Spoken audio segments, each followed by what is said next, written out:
Assalamualaikum warahmatullahi wabarakatuh, teman-teman. Kali ini saya akan membuat salah satu contoh soal-soal seleksi kompetensi bidang di Satpol PP ya. Soal ini bisa untuk Satpol PP dan juga soal untuk Pramda Trantibum. Karena soal materi yang ada di Satpol PP masih berkaitan erat dengan soal yang cocok digunakan untuk Pramda Trantibum. Oke, kita akan mencoba untuk membahas contoh-contoh soal yang ada pada layar berikut ini ya teman-teman. Untuk soal nomor 1, Satpol PP sedang menyusun laporan tahunan tentang pelaksanaan Perda di bidang ketertiban umum. Apa informasi kunci yang harus dimasukkan dalam laporan ini untuk memberikan gambaran lengkap tentang kegiatan penegakan hukum? A. Jumlah operasi yang dilakukan, jumlah pelanggaran yang ditindak, dan jenis tindakan yang diambil. B. Jumlah denda yang dikumpulkan dan total anggaran yang digunakan. C. Profil demografis pelanggar dan reaksi masyarakat terhadap operasi. D. Jumlah keluhan yang diterima dari masyarakat dan jumlah petugas yang terlibat dalam operasi. Yang E. Hanya jumlah pelanggaran yang ditindak dan jumlah operasi yang dilakukan. Gimana jawabannya teman-teman? Jawabannya yang benar adalah yang A. Jumlah operasi yang dilakukan, jumlah pelanggaran yang ditindak, dan jenis tindakan yang diambil. Pembahasannya adalah laporan tahunan tentang pelaksanaan Perda atau peraturan daerah di bidang ketertiban umum harus mencakup jumlah operasi yang dilakukan. Artinya, jumlah operasi di sini adalah kegiatan-kegiatan yang dilakukan di dalam bidang ketertiban umum. Misalnya patroli, ataupun pengawasan, ataupun deteksi dini, dan lain-lain ya. Jumlah pelanggaran yang ditindak dan jenis tindakan yang diambil. Informasi ini memberikan gambaran yang jelas tentang aktivitas Satpol PP dan efektivitas penegakan hukum yang dilakukan sepanjang tahun. Ini adalah untuk mengukur seberapa berguna sih sebenarnya Satpol PP dalam menegakkan peraturan daerah di bidang ketertiban umum dan ketentraman masyarakat. Data ini juga membantu dalam evaluasi dan perencanaan kegiatan di masa mendatang. Soal yang nomor 2. Menurut Peraturan Menteri Dalam Negeri Permendagri nomor 16 tahun 2023, apa yang menjadi prinsip dasar dalam pelaksanaan tugas Satuan Polisi Pamong Praja? A. Profesionalisme dan integritas. B. Kekuatan dan kekuasaan. C. Kekuasaan dan dominasi. D. Persuasif dan intimidasi. E. Ketaatan dan ketertiban. Jawaban yang benar adalah yang A. Profesionalisme dan integritas. Prinsip dasar dalam pelaksanaan tugas Satpol PP adalah profesionalisme dan integritas. Profesional artinya adalah tahu segala bentuk tugas dan fungsi ataupun wewenang Satpol PP dalam menegakkan peraturan daerah, menegakkan ketertiban umum dan ketentraman masyarakat, serta melakukan perlindungan masyarakat, yang mengharuskan anggota Satpol PP untuk bekerja dengan standar yang tinggi dan moral yang baik. Soal nomor 3. Satpol PP menemukan bahwa di suatu daerah sering terjadi tawuran antar warga yang mengganggu ketentraman dan ketertiban umum. Apa langkah awal yang harus diambil oleh Satpol PP untuk mengatasi masalah ini? A. Menangkap semua warga yang terlibat tawuran tanpa peringatan. B. Membentuk tim patroli khusus untuk melakukan pengawasan rutin di daerah tersebut. C. Melaporkan kejadian tersebut kepada media untuk mendapatkan perhatian publik. D. Membiarkan masalah tersebut ditangani oleh kepolisian. E. menutup akses jalan menuju daerah tersebut untuk mencegah tawuran. Yang A, opsi ini sepertinya tidak tepat ya teman-teman, karena menangkap semua warga yang terlibat. Ini bukan ranahnya di Satpol PP. Ada aturan-aturan ataupun ada langkah-langkah yang harus dilakukan oleh Satpol PP dalam melakukan penindakan. Kemudian yang B, membentuk tim patroli khusus untuk melakukan pengawasan rutin di daerah tersebut. Artinya, Satpol PP menyuruh anggota ataupun stafnya untuk membentuk tim patroli ini bisa melakukan pendeteksi dini ataupun pencegahan dini. Juga bisa melakukan untuk pengawasan ataupun pengamanan daerah yang sering mengalami tawuran ini tadi. Opsi ini bisa dipertimbangkan ya teman-teman. Yang C, melaporkan kejadian tersebut kepada media untuk mendapatkan perhatian publik. Jelas salah ya, karena mendapatkan perhatian publik tidak ada solusi ataupun justru malah menambah masalah. Yang D, membiarkan masalah tersebut ditangani oleh kepolisian. Ini adalah sifat acuh tak acuh ya, sehingga opsi D ini salah.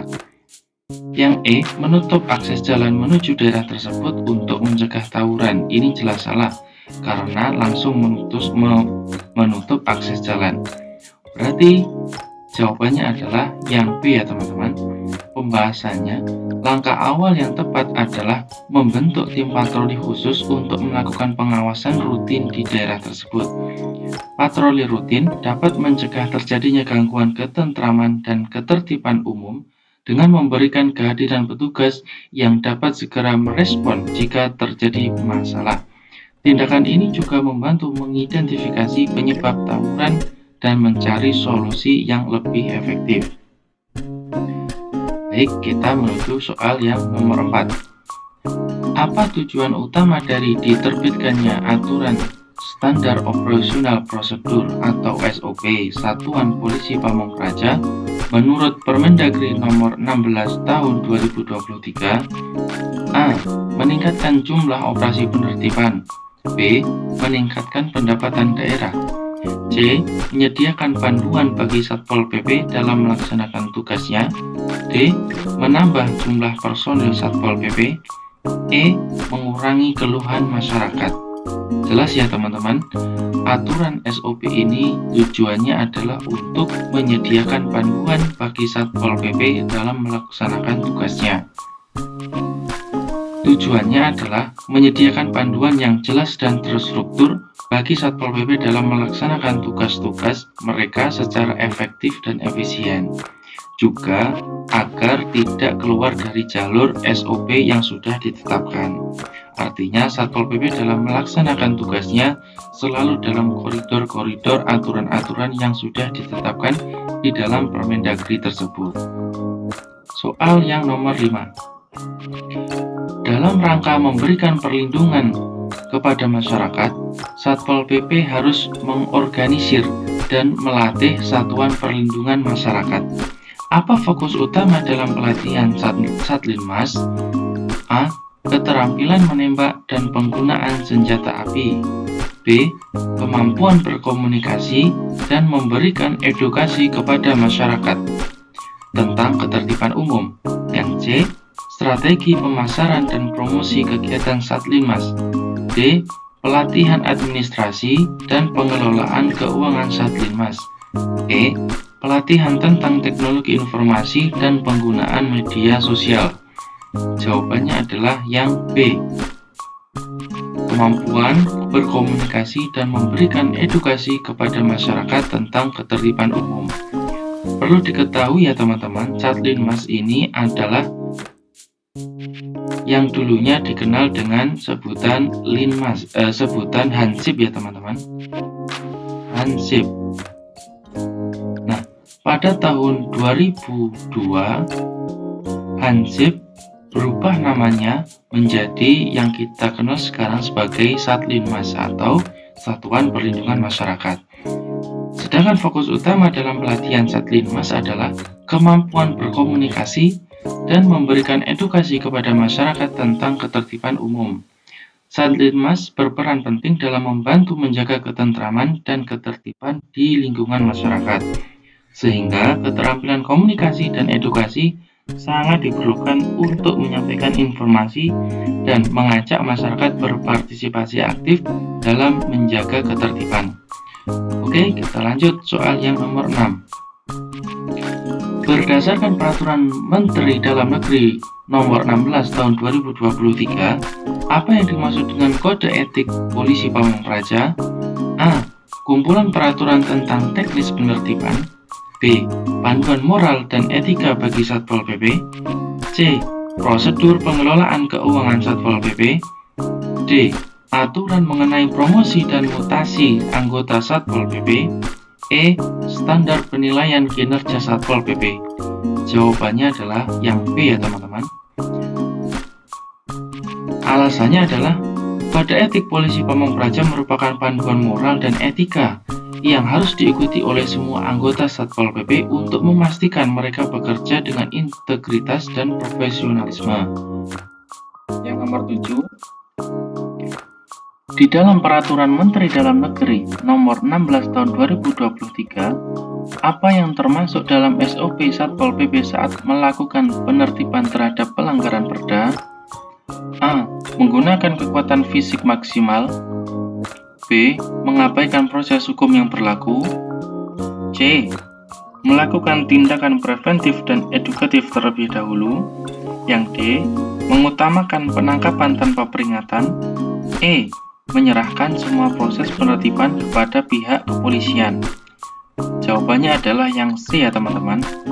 Pembahasannya, SOP Satpol PP menekankan pentingnya melakukan tindakan preventif, artinya tindakan pencegahan dan edukatif terlebih dahulu sebelum mengambil langkah-langkah penertiban yang lebih tegas. Tindakan preventif ini bisa berupa sosialisasi ya teman-teman, sosialisasi kepada masyarakat apapun itu agar tidak terjadi pelanggaran Perda. Tujuan lainnya adalah agar masyarakat mematuhi peraturan-peraturan daerah yang tidak boleh dilanggar. Oke, kita lanjut soal nomor 8. Menurut Peraturan Menteri Dalam Negeri Nomor 16 Tahun 2023, apa yang harus dilakukan oleh anggota Satpol PP jika menemukan pelanggaran yang melibatkan pejabat daerah? A. Segera menangkap dan menahan pejabat tersebut. B. Melaporkan pelanggaran tersebut kepada atasan langsung. C. Menyebarluaskan informasi pelanggaran ke media massa. D. Mengabaikan pelanggaran karena melibatkan pejabat. Atau E. Menghukum pejabat tersebut di tempat. Yang A. Segera menangkap dan menahan pejabat tersebut sepertinya bukan. Yang B. Melaporkan pelanggaran tersebut kepada atasan langsung. Opsi ini bisa dipertimbangkan ya teman-teman, karena Satpol PP di dalam melaksanakan tugas tidak boleh bertindak secara langsung. Dia harus melakukan koordinasi, melakukan konsultasi kepada atasan tentang apa yang harus dilaksanakannya. Yang C. Menyebarluaskan informasi pelanggaran ke media massa. Jelas tidak ya, karena menyebarluaskan informasi bukan merupakan suatu solusi. Yang D. Mengabaikan. Kata-kata mengabaikan jelas salah ya teman-teman. Yang E. Menghukum pejabat tersebut di tempat. Jelas salah. Jadi opsi yang benar adalah yang B. Apabila menemukan pelanggaran yang melibatkan pejabat daerah, anggota Satpol PP harus melaporkan pelanggaran tersebut kepada atasan langsung untuk ditindaklanjuti sesuai dengan prosedur yang berlaku. Nomor 9. Menurut Permendagri Nomor 16 Tahun 2023, apa yang harus dilakukan anggota Satpol PP ketika menerima laporan dari masyarakat tentang pelanggaran Perda? A. Mengabaikan laporan jika pelanggaran dianggap kecil. B. Menyelidiki laporan tersebut dan mengambil tindakan sesuai SOP. C. Segera menangkap pelanggar tanpa penyelidikan. D. Melimpahkan semua laporan ke pihak kepolisian. E. Mengumpulkan laporan tanpa menindaklanjuti. Jelas ya teman-teman, yang A mengabaikan jelas salah. Yang B Yang B. Menyelidiki laporan tersebut dan mengambil tindakan sesuai SOP. Opsi ini bisa dipertimbangkan. Perlu teman-teman ketahui bahwasanya jika ada suatu laporan dari masyarakat, langkah yang harus kita ambil adalah jangan menelan mentah-mentah laporan tersebut, karena kita harus menganalisa terlebih dahulu laporan tersebut apakah benar, laporan tersebut apakah memang benar-benar nyata adanya. Maka dari itu, untuk opsi B ini adalah opsi yang paling mirip ya teman-teman, karena harus menyelidiki laporan tersebut. Yang C. Segera menangkap, jelas salah, apalagi tanpa penyelidikan. Yang D. Melimpahkan semuanya ke pihak kepolisian, jelas salah. Yang E. Mengumpulkan laporan tanpa menindaklanjuti. Ada kata-kata tanpa, berarti itu bukan suatu jawaban. Berarti jawaban yang nomor 9 adalah yang B ya teman-teman. Soal nomor 10. Berdasarkan Permendagri nomor 16 tahun 2023, bagaimana seharusnya anggota Satpol PP menangani pelanggaran yang dilakukan oleh rekan seprofesinya? Ini adalah pelanggaran yang dilakukan oleh teman kita sendiri. Yang A. Melaporkan pelanggaran kepada atasan yang berwenang. Yang B. Menyelesaikan masalah secara internal tanpa melibatkan pihak luar. C. Mengabaikan pelanggaran untuk menjaga solidaritas. D. Menyebarluaskan informasi pelanggaran ke media sosial. Yang E. Menghukum rekan seprofesinya secara langsung. Menghukum rekan seprofesinya secara langsung jelas salah ya. Yang E. Menyebarluaskan justru semakin salah, apalagi mengabaikan. Yang B. Menyelesaikan masalah secara internal tanpa melibatkan pihak luar. Itu bukan suatu jawaban. Sehingga jawaban yang paling benar adalah yang A ya teman-teman. Melaporkan pelanggaran kepada atasannya langsung atau atasan yang berwenang. Karena ada satu hal, Satpol PP itu tidak bisa langsung bergerak sendiri ya teman-teman. Jadi harus atas pertimbangan dari atasan kita. Oke, buat teman-teman yang ingin mencari soal ataupun ingin mencari bimbingan belajar SKB Satpol PP, di sini admin sudah menyediakan teman-teman untuk buku Satpol PP. Di sini ada buku tentang Satpol PP ya, SKB Satpol PP yang tersedia di toko Shopee. Akun atau nama tokonya adalah akun Tutulen ya teman-teman.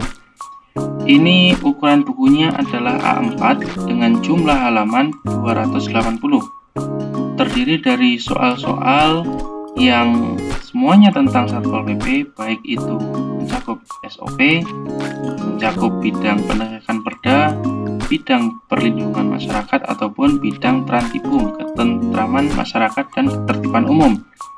Nah, di sini bisa dilihat teman-teman untuk daftar isinya apa saja sih yang tersedia di buku ini.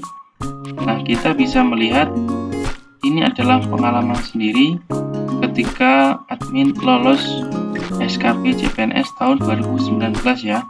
Jadi buku ini disusun berdasarkan pengalaman pribadi ya teman-teman. Oke, cukup sekian, saya akhiri dulu. Akan saya lanjutkan di kesempatan dan pertemuan selanjutnya. Tetap semangat teman-teman, apabila ingin bertanya silahkan tinggalkan jejak di kolom komentar, akan saya jawab ya. Tetap semangat, jangan pantang menyerah, semoga kita semua diberikan kelancaran, kesehatan, dan sukses selalu. Semoga NIP bisa didapatkan di tahun 2024.